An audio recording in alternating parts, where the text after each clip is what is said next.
Get ready, peeps. It's time to imagine it. I say peeps because we actually have peeps here. We do. It's not just some sort of slang. We have Carl Nelson, who is the chief scientist here at the Imagination Station, to tell us what's going to happen to these peeps. Are they going to meet an untimely demise? We got masks on this time, so we really can't. I know you would be tempted to eat them, so they are actually pretty safe today. Oh, okay. Because we can't eat them. But what I have a couple stored in my mask. what we are going to talk about is air pressure and something called Boyle's Law, which I'm sure you remember. Nope. Pressure and volume of gas are inversely related at a constant temperature. Okay. So let's demonstrate that. I've got over here a pump, and you should put these safety glasses on just in case. I was thinking that. Just with all the vacuum stuff. I have some PEEP eggs, otherwise known as marshmallows, inside this 2-liter bottle. What we're going to do is you're going to pump it up. You're going to add some pressure. I'll hold this on top, and you just go ahead and add air pressure inside the chamber. We're going to see what happens. This is something you can do at home. Yeah.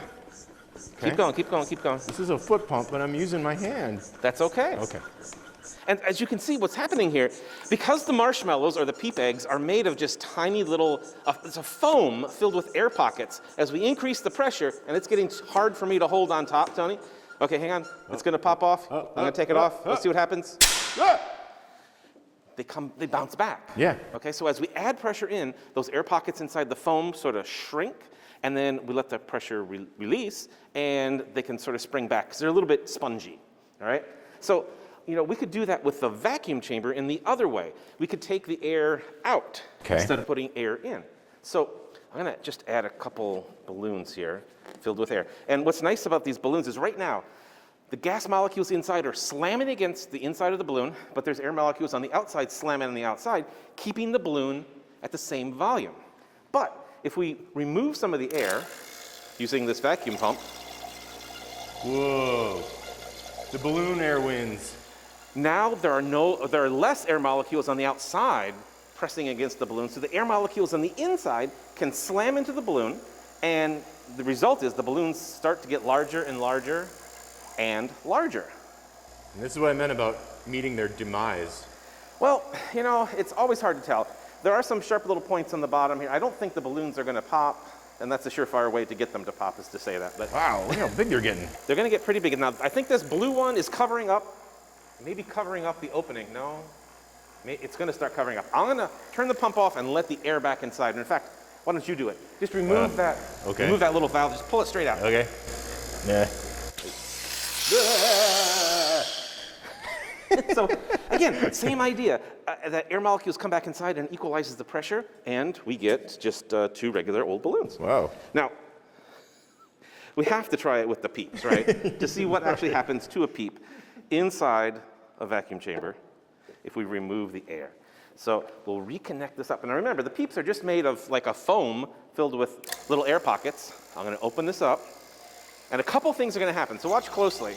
Initially, the PEEPS, just like the balloons, begin to enlarge, and they begin to crack under the pressure of expanding inside there as we're actually sort of tearing apart that structure of the foam. And if we tear it apart too much, we'll have allowed all the air on the inside to come out. And if you can see it, I think they're still enlarging. At some point, they will begin to shrink ever so slightly. Okay. Because we've sort of torn open, unlike the balloon. Oh, look at that. Oh, here we go. Here we go. They're doing it. Isn't that cool? So we've like sort of ripped them apart, and now they're beginning to slowly, slowly shrink. Now, let's do the same thing. I'm gonna close this valve, and you pull the thing out. We'll let the air rush back in. Oh, 3, 2, 1, go. Oh, man. Deflated. So they get deflated, and you know, they're not quite as springy as the eggs were. I mean, we started with them up here, and now they're all just like... This is spring has sprung. That's it. But you know, wow. I don't know. I have no idea how many holes of air are inside these PEEPS. Millions, billions, I don't know. But I do have a sense that in shaving cream, there's a lot more tiny little pockets of air. So we're going to try this with the shaving cream just to see what happens. We're kind of going smaller and smaller each time here. So we're going to add this on. Any predictions, Tony? What do you think is going to happen here? I think that you're going to be delighted with the results. All right, That's my prediction. We're gonna remove the air. Here we go. It's like an ice cream cone You getting know, I was bigger. thinking, I wish that I had a way of actually making ice cream grow. So again, the same thing. We reduce the pressure on the outside. And those tiny pockets on the inside can begin to grow and expand. And it may be the same thing as the PEEPS. I don't know. Still going. It is still going. It's getting quite large. Now, I had a thought. Would this happen on Mars because the air pressure is reduced like that? Is this what we would see on another planet, like a... Well, if you were in a pressurized capsule and then you were thrown out into space, there would be an imbalance of pressure. But yeah, still.